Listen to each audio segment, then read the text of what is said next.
Hello students, I am your SSC teacher Sonu Kasana, and let's start with the natural environment. This is the chapter environment. Okay, let's start. Land, water, air, plants and animals comprises the natural environment. जमीन, पानी, हवा, पेड़ पौधे मिलकर के natural environment बनाते हैं. We are familiar with the meaning of the lithosphere, hydrosphere, atmosphere and biosphere. आप लिथोस्फेयर, हाइड्रोस्फेयर, एटमॉस्फेयर और बायोस्फेयर इन सब के मीनिंग से क्या होंगे, फैमिलियर होंगे. आप इन्हें जानते होंगे. क्यों जानते होंगे? Because from your previous class, अपनी पिछली कक्षा से.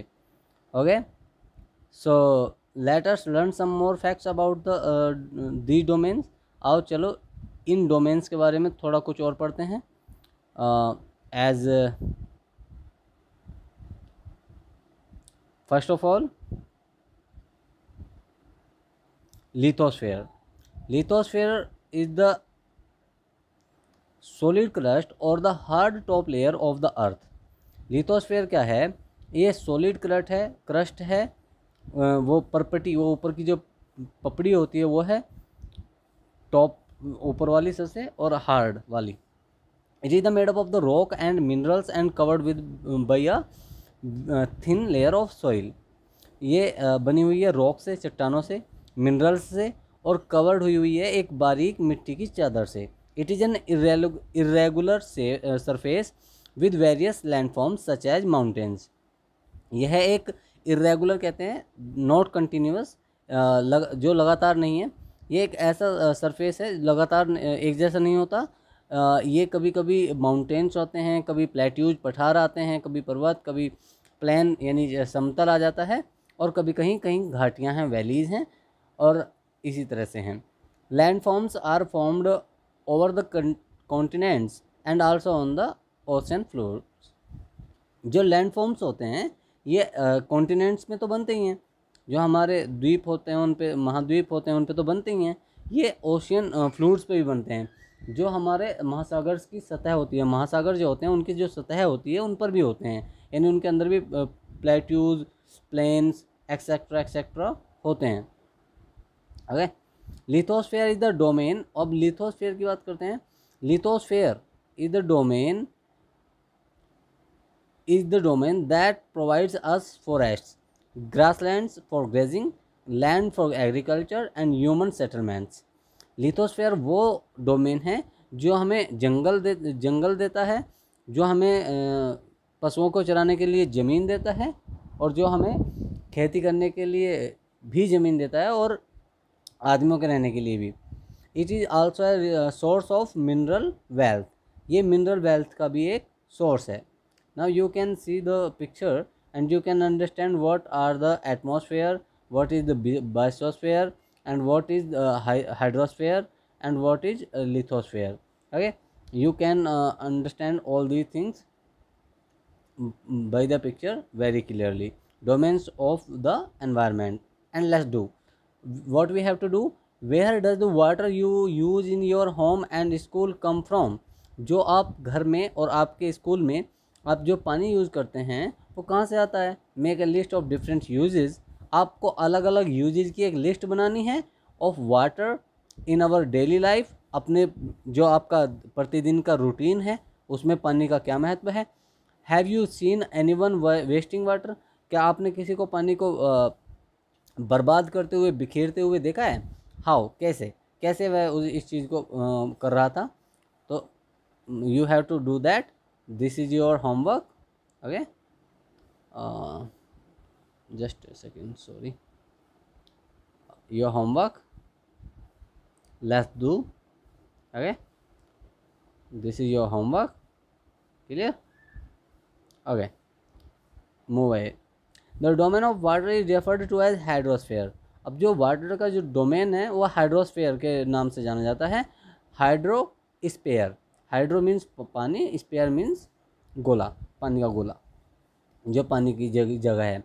It comprises various sources of water and different types of water bodies like rivers, lakes, seas, oceans, etc. इसमें क्या क्या आता है?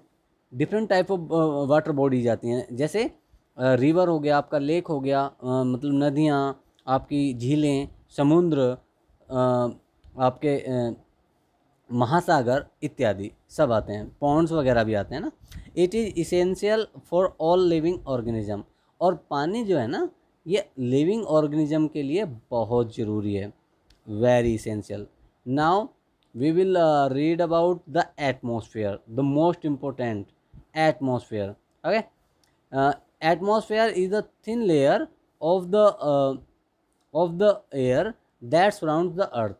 एटमॉस्फेयर वो एक बारीक सी हवा की एक परत है जो पृथ्वी के चारों ओर है, और जिसकी वजह से हमारी लाइफ भी है ना।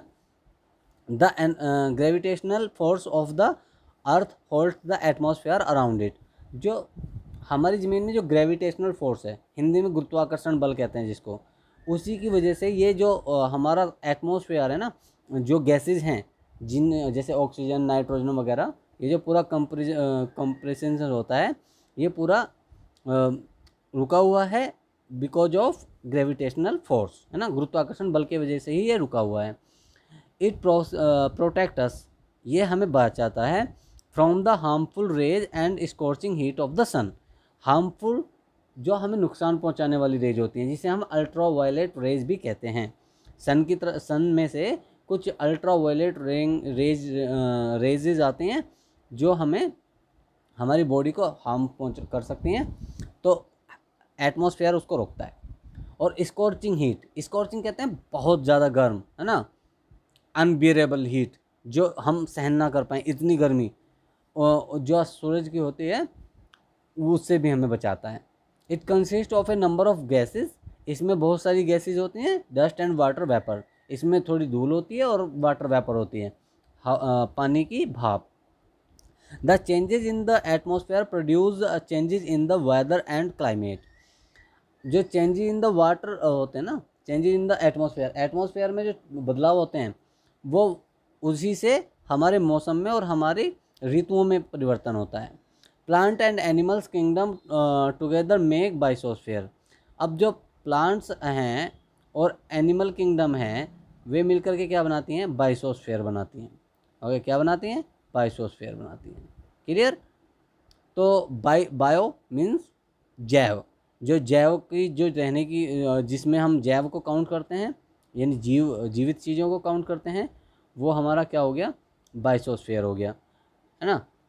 It is a narrow zone of the earth where land, water and air interact with each other to the support life.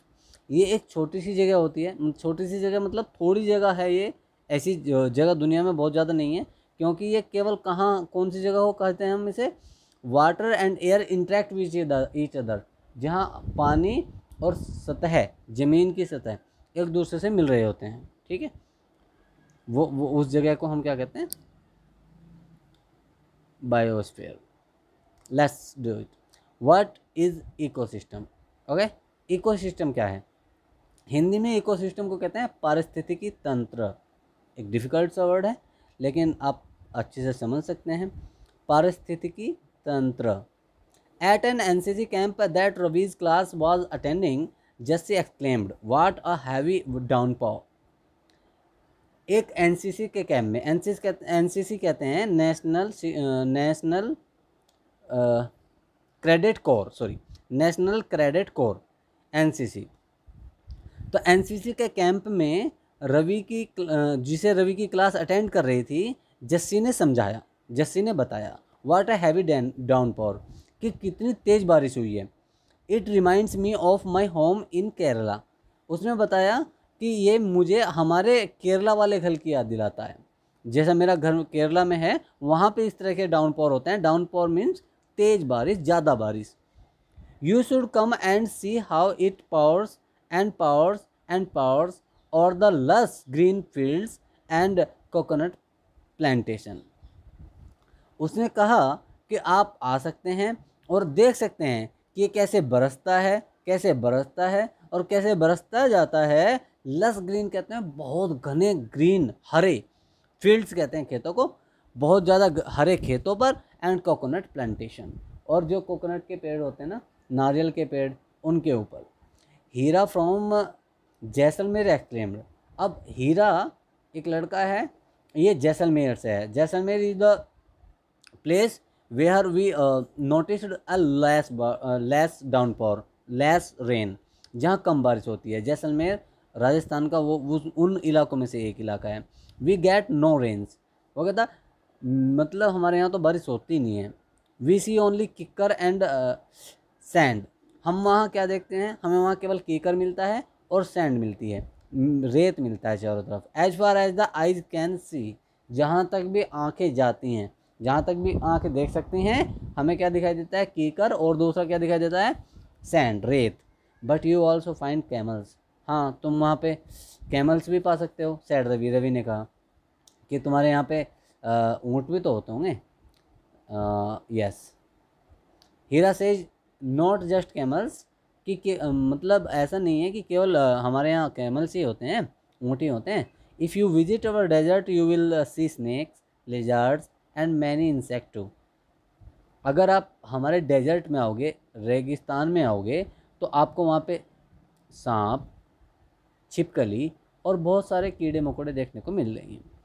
Ravi wandered, Ravi को आश्चर्य हुआ, why do the animals and vegetation and the way people live vary from place to place, अब ऐसा क्यों है कि अलग अलग जगह पर अलग अलग तरह के कीड़े मकोड़े हैं, अलग अलग तरह के रहने की जगह हैं, और लोगों का अलग अलग तरीके से रहते हैं लोग।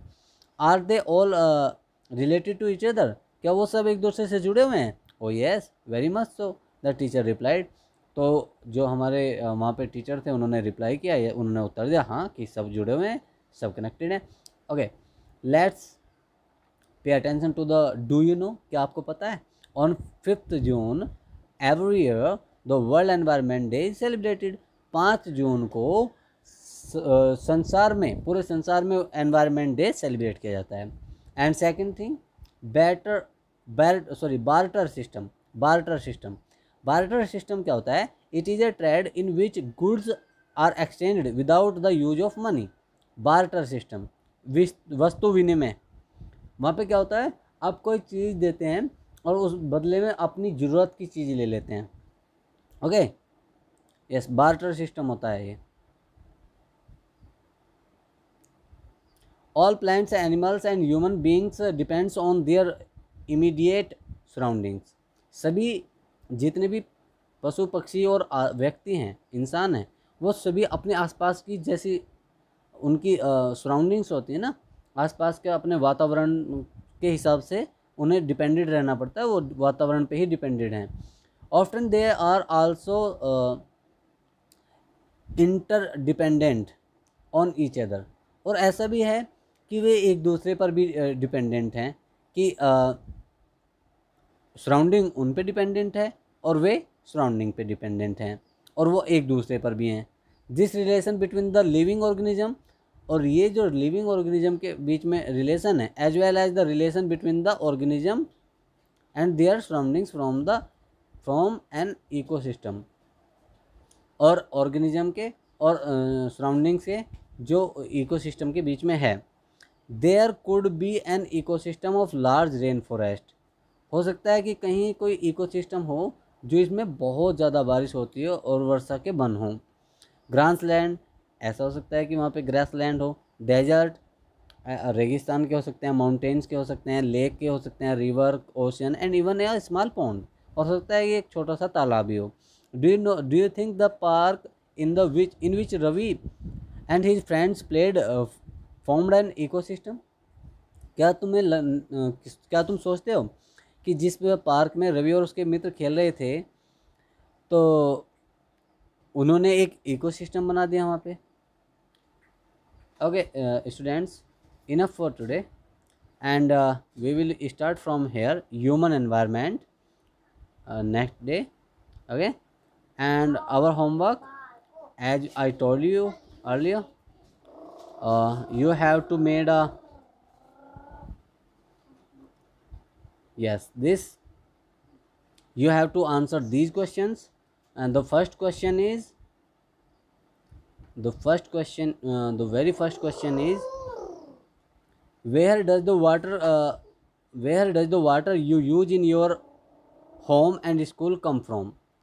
Till here, starting from here till here. Where does the water you use in your home and school come from? कि आप जो पानी यूज़ करते हैं अपने घर में और स्कूल में वो कहाँ कहाँ से आता है. Okay. And the second question for your homework is make a list of different uses of water in daily life. Daily life में आपको एक लिस्ट बनानी है.